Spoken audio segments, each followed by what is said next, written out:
ভাৱনাবোৰৰ মগ্নতাই পোন মোক বাস্তৱেজৰ হৰণে সোঁৱৰাই দিলে। এয়া তোমাক পুনৰবাৰ দেখাৰ হেঁপাহেৰে বাস্তৱেজ পালোহি তোমাৰ সন্ধানত। তুমি আহিছা বাবেই এই ষ্টপেজ শুৱনি চহৰ, শুৱনি ফুটপাথ। তোমাক চুই যোৱা চেঁচা বতাহজাকে মোৰ অন্তৰত কঁপনি তুলিছে। তোমাৰ খোজৰ স্পীডবোৰ মনত আউসি আনিছে। তোমাৰ চকুজুৰিলৈ চালেই যেন ডুবি যাবলৈ মন যায়, এসাগৰ নীলাৰে ভৰপূৰ।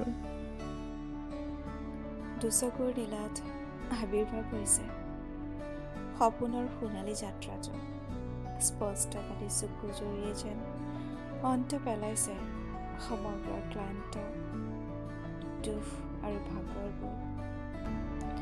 শূন্যতাৰ আৱৰ্তত থকা মোৰ হাতৰ আঙুলিৰ ফাঁকেৰে তোমাৰ আঙুলিৰ পৰিপূৰ্ণতা পাবলৈ নীলা চকুজুৰিয়ে শিকাইছে। সেয়ে আকৌ কৈছোঁ, বাস্তৱেজত দেখা তোমাৰ চকুজুৰি এতিয়াও শুবলৈ দিয়া নাই মোক।